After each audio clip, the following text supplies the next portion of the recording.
Have you ever looked at a magazine cover, maybe while you're waiting in line at the grocery store, and felt like you were looking at a still frame from a blockbuster movie? Oh, yeah, where it's almost too perfect. Right. The lighting is incredibly dramatic, the subject looks almost mythical, and you get this distinct feeling that you aren't just looking at a photograph. You're reading an entire story contained within a single frame. Exactly. Well, welcome to the deep dive. Today, we are exploring the person fundamentally responsible for creating that very feeling. We are immersing ourselves in the life, the lens, and the legacy of the legendary contemporary portrait photographer Annie Leibovitz. It is, it really is a remarkable journey to unpack. What we're really doing today is looking past the sheer blinding fame of the people she's photographed over the last 50 years. Instead, we want to focus on the unique visual language she invented. Yeah, and our mission for this deep dive is to figure out exactly how she transformed celebrity portraiture. We're drawing from a really fascinating Turkish cultural article and a virtual exhibition review today. And we want to see how she took photography from these simple, tightly controlled, brightly lit headshots and turned it into a rich, cinematic visual language that has quite literally shaped modern culture. It really has. And to do that, I want you, the listener, to use your theater of the mind. Imagine our backdrop right now transitioning into a sweeping gallery wall. It's filled with these blurred, colorful magazine covers, and they slowly resolve into a dimly lit, incredibly atmospheric photography studio. That's the exact right vibe. If we're going to talk about a visual storyteller, we absolutely need to set that scene in our minds. Leibovitz didn't just document the modern era, she built its visual archive.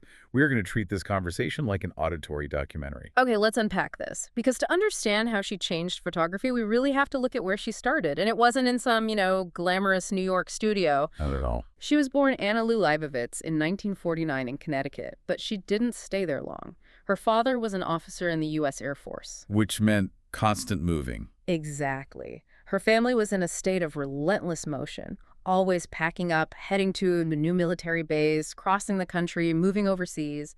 What's fascinating here is how that constant state of transience actually shaped her artistic eye before she ever even picked up a camera. Oh, really? Yeah, think about her childhood. She was spending countless hours in the backseat of a moving car, just staring out the window. She was essentially training her brain to see the world in fixed frames. Oh, wow. I never thought about it like that. Right. The landscape outside was constantly shifting. People in towns were rushing by. But her perspective, her literal lens looking through that rectangular car window was static. It was this early intuitive masterclass in taking a fleeting, chaotic world and forcing it into a single framed moment. It's like she was cropping reality in her head as a kid. And what's interesting is that when she finally did go to art school, she went to the San Francisco Art Institute in the late 1960s to study painting, not photography. Painting, yeah. But consider the context of that era. It's the late 60s in San Francisco. America is going through massive, earth-shaking political and cultural turbulence. You've got the Vietnam War raging, the civil rights movement is shifting the foundation of the country, the counterculture is exploding. A paintbrush must have felt, I don't know, a little too slow for what was happening outside her window. That's spot on. Yeah. Her painting background gave her the foundational grammar of art, the deep understanding of composition, of how light falls across a subject, of how to construct a visual hierarchy on a canvas. Right. But the cultural explosion of the 60s and 70s gave her the urgency. She realized that photography was a tool that could interpret the world in real time. And that urgency led her straight into the absolute heart of the counterculture. Which brings us to her era at Rolling Stone magazine. She started working there in 1970 when she was just 21 years old. 21. Just think about that. At 21, she is undeniably talented, to the point that by 1973, she is named their chief photographer. Suddenly, she's the person responsible for capturing the rock gods of the era: Mick Jagger, Bob Dylan, Patti Smith, Keith Richards. But she didn't photograph them the way celebrities were usually photographed back then, did she? Not even close. And this is where she begins to completely dismantle the old rules of celebrity photography. Up until this point, the standard approach, think of old Hollywood glamour shots, was to put a star in a pristine studio. With the perfect hair and makeup. Exactly. You hit them with perfect, flattering, diffused light, and you have them strike a flawless practice pose. They were presented as untouchable, perfect icons. But Leibovitz introduced this entirely new concept, the intimacy aesthetic. How does that intimacy aesthetic actually work in practice? Because it sounds great in theory, but dealing with massive egos in the 1970s rock scene couldn't have been easy. She achieved it by entirely ignoring the polished studio environment. She went to where they lived and breathed. She photographed them off stage.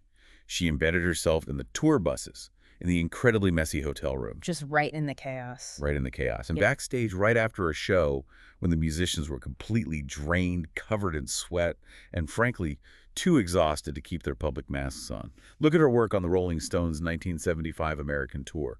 That tour diary is legendary in the photography world. She embedded herself in that nonstop rhythm. But what is she actually capturing in those moments that previous photographers missed? She captured the fragile human beings hiding right behind the massive, charismatic stage personas. She would shoot Mick Jagger in an elevator, looking completely hollowed out and exhausted. By doing that, she fundamentally changed how the public viewed their idols. They weren't glossy, manufactured deities anymore. They were complex, vulnerable, real people. It brought them down to earth, which somehow made them even more fascinating to the public. But that raises a question. How does that intimacy aesthetic hold up when the subject is completely unguarded? Because her portrait of John Lennon and Yoko Ono in December 1980 tests that absolute limit. It really does. Yeah. It is arguably the most defining image of her entire career, and without a doubt, one of the most powerful portraits in the history of the medium. Here's where it gets really interesting. I want you to really paint the picture of this photograph for our listeners, because for anyone who hasn't seen it recently, the composition is actually incredibly stark. It is entirely stripped down. Yeah. Imagine looking down at a floor. There are no elaborate sets, no theatrical strobe lights, no props, just two bodies. John Lennon is completely naked. He is curled up tightly in a fetal position, and he is clinging to Yoko Ono, wrapping his body around hers.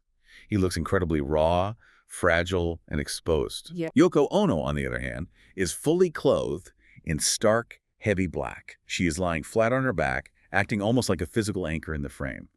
And her expression is fascinating. She is staring calmly and directly, right up into the camera lens. The emotional contrast there is just staggering. You have Lennon's total lack of physical boundaries, his complete clinging vulnerability set right against Ono's clothed, calm, almost protective barrier. Feels like a private moment that we almost shouldn't be witnessing. And that is the genius of her early intimacy aesthetic. By stripping away the decor and the studio tricks, she maximized the psychological tension between the two subjects. It is a portrait of absolute, unvarnished devotion. But we can't talk about this image without talking about the devastating context surrounding it. According to the source material, John Lennon was assassinated just hours after that shutter clicked. That tragic reality changed the image instantly and forever. It transformed what would have been a deeply emotional, resonant magazine cover into a definitive cultural symbol. It became his final visual statement to the world, and it solidified Leibovitz's unique ability to distill complex human relationships and profound emotions into a single, quiet frame. It gives you chills just thinking about the timeline of that day. But as we move forward into the 1980s, her style begins to evolve in a very drastic way. In 1983, she makes a major career move. She leaves Rolling Stone and goes to work for Vanity Fair. And this feels like the moment she stops being a documentary observer and officially becomes a stage director. Stage director is the perfect way to describe it. This era marks the birth of the cinematic portrait. At Rolling Stone, she was capturing moments as they happened. At Vanity Fair, she started manufacturing the moments from scratch. So what does a cinematic portrait actually mean from a technical standpoint? For someone listening who doesn't know photography, what is she doing differently in the room? She is essentially running a movie set. Instead of just using natural light or a simple flash, she is bringing in massive high-powered strobe lights. She is using colored gels to change the tones of the shadows. She is utilizing wind machines, elaborate custom-built sets, and teams of costume designers and makeup artists. Whole production. Exactly. She is no longer just waiting for a picture to happen. She is building an entire, highly stylized world for her subjects to inhabit and directing them on how to exist within it. But doesn't staging a photo that heavily defeat the purpose of capturing someone's true character? I mean, if she just spent a decade proving that real, raw intimacy is what makes a great photo, why pivot to massive artificial sets? That is the brilliant paradox of her Vanity Fair years. If we connect this to the bigger picture, what Leibovitz realized is that for massive Hollywood celebrities, fame itself is a performance. By the 1980s and 90s, celebrity PR machines were so powerful that you couldn't easily get that raw, unguarded Rolling Stone moment anymore. Right, they were too protected. Exactly. So rather than trying to forcefully strip the performance away, she leaned completely into it. She used the artificiality of the setup, the costumes, the dramatic lighting to reveal a deeper, often ironic truth about the character. Let's vividly describe a couple of these cinematic portraits because they caused literal cultural earthquakes. First, let's look at 1991, the famous Vanity Fair cover of Demi Moore. Paint that picture for us. Picture Demi Moore, who is one of the absolute biggest Hollywood stars at this moment. She is heavily pregnant in her third trimester.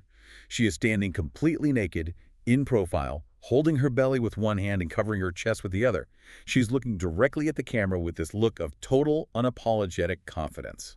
To understand the impact of that, you have to remember the cultural context of the early 90s. Pregnancy was something that was largely hidden away in media. Maternity clothes were quite literally designed to conceal the body. It was treated as something strictly domestic, private, and certainly not glamorous. Exactly. And Leibovitz took pregnancy and violently reframed it. She turned it into a powerful, highly aesthetic, intensely public display of the female body. It was provocative. It was massively controversial at the time. Magazines were actually sold in brown paper wrappers in some grocery stores because it was deemed too shocking. Wow. But it undeniably shifted the cultural conversation about women's bodies and motherhood. It was a visual shock to the system, and she was using these highly staged environments to say something deeper about society. Another incredibly vivid image the review mentions from this era is her portrait of Whoopi Goldberg. Oh, this one is a masterclass in visual irony. Picture Whoopi Goldberg completely submerged in a classic clawfoot bathtub. But the tub isn't filled with water or bubbles. It is filled entirely with pristine, opaque, bright white milk. Just milk. Just milk. Just Whoopi's face, her shoulders, and her limbs are emerging from this stark white liquid. She is sticking her tongue out, looking incredibly playful. The visual contrast there is just arresting. You have Goldberg's dark black skin set sharply against this sea of stark white milk. It's brilliantly striking, and it functions as this ironic, multi-layered critique of race relations in America, wrapped inside a visually playful, almost comedic concept. It's humorous, it feels light, but it has absolute teeth when you really look at it. It's making you think about assimilation, about standing out, about the very concept of whiteness in Hollywood, all through a single beautifully lit image. Which brings us to a crucial transformative chapter in her life. Because if she's starting to use photography to critique culture, she soon finds the perfect intellectual partner. In the late 1980s, she forms a profound personal and professional relationship with the brilliant writer and cultural theorist, Susan Sontag. Susan Sontag was an absolute giant in cultural theory, specifically regarding the philosophy of photography. She wrote a seminal book called On Photography, which essentially argued that taking a picture is never a neutral act. And Sontag pushed Leibovitz to think much, much bigger about her own work. How so? Yeah. Because Leibovitz is already shooting the biggest magazine covers in the world. What does Sontag push her to see differently? Sontag challenges her to view her photography not just as beautiful aesthetic art designed to sell magazines, but as a political and cultural weapon. Sontag helps her understand how her images are inherently tied to ideology, to power, and to representation. She essentially asks Leibovitz, "You have the most famous lens in the world. You are deciding who looks powerful, who looks beautiful, and who matters. What are you going to do with that responsibility?" That is a massive philosophical shift, and it culminates in what is arguably her most ambitious and important endeavor, the Women Project. They published the first book together in 1999, and the project has actually continued to expand with new iterations all the way into 2025. What is so striking about this project is who she chooses to photograph. Right. She largely steps away from the Hollywood A-listers and the rock stars. Instead, she points her incredibly meticulous cinematic lens at a massive cross-section of society. She photographs coal miners, soldiers, school teachers, Supreme Court justices, domestic violence survivors, astronauts. And why does this specific project matter so much in the grand scheme of her career in our culture? Why should we care today? Because for decades, the media portrayal of women had been overwhelmingly one-dimensional. It was focused heavily on youth, on conventional, highly manicured beauty, and on a sort of quiet compliance. The Women Project actively, aggressively shattered that. Leibovitz applied her monumental portrait style, the dramatic lighting, the intense focus, the absolute reverence to a female soldier covered in mud or a coal miner with soot on her face, with the exact same respect she gave to Meryl Streep or Demi Moore. She created a vast, living visual archive of complex female identity. She was making a statement that all of these lives, all of these vastly different roles, were worthy of being seen and documented with absolute dignity. Precisely. And speaking of dignity and roles, as her career moved into the 2000s, she began to specialize in capturing the ultimate performers. People whose entire lives are built on maintaining a public facade, people in positions of immense global power, royalty and politicians. Now, photographing a head of state has to require a completely different psychological approach than photographing a rock star or an actor. You are dealing with people who are professionally trained to never, ever drop their guard. It requires immense patience and psychological maneuvering. You would think that with a world leader, a photographer would be incredibly fast and efficient. Yeah. Stand here, smile, click, thank you for your time. Right. But Leibovitz does the exact opposite. Her secret weapon for these high-stakes shoots is endurance. She will talk to her subjects for hours. She just keeps the conversation going, adjusting lights, waiting, talking, until the rehearsed political smile eventually drops. She waits until they are tired of posing, their guard falls, and she can finally capture a glimpse of the actual human being beneath the office. Nowhere is that tension between the human and the office more evident than in her 2007 official portrait of Queen Elizabeth II. Listeners, bring your theater of the mind back for a second. Imagine our background here changing. We are no longer in a bright studio. We are standing in a grand, incredibly dark, moody room. Outside the stone windows of Windsor Castle, the skies are brooding, gray, and stormy. It is such a heavy atmospheric setup. Think about traditional royal portraits. They're usually incredibly stiff. They're brightly lit, relentlessly focused on the sparkling jewels, the rigid posture, the flawless presentation of the monarchy. But Leibovitz modernized it by introducing her cinematic darkness. She has the queen looking out toward that stormy sky, wearing this dark, heavy cloak. Yes, she used that dramatic lighting and the moody atmosphere to visually represent the heavy, symbolic weight of the crown itself. It wasn't just a flattering picture of an older woman. It was a deeply psychological picture of a monarch who is burdened by history, standing solitary against the elements. She applied a similar, though perhaps slightly warmer, philosophy to politicians like Barack Obama and Bill Clinton. As the sources note, instead of traditional political portraits that are all about showing rigid authority and unblinking strength, she focused on their humanity. She captured them sitting quietly in moments of deep thought or looking visibly weary. She made them relatable and human without stripping away their inherent power. It is an incredibly delicate balancing act.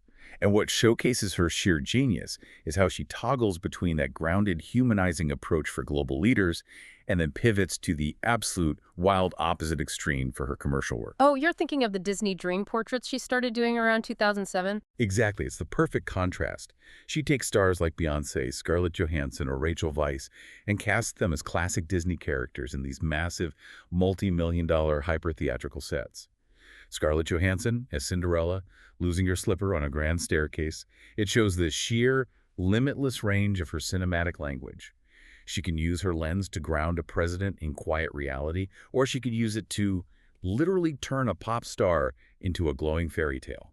So what does this all mean for us? When we look back at this incredible journey from the teenager framing the world through the backseat of a moving car, to the sweaty, chaotic tour buses of the 1970s, to the milk baths of Hollywood, all the way to the stormy, shadowed halls of royal castles.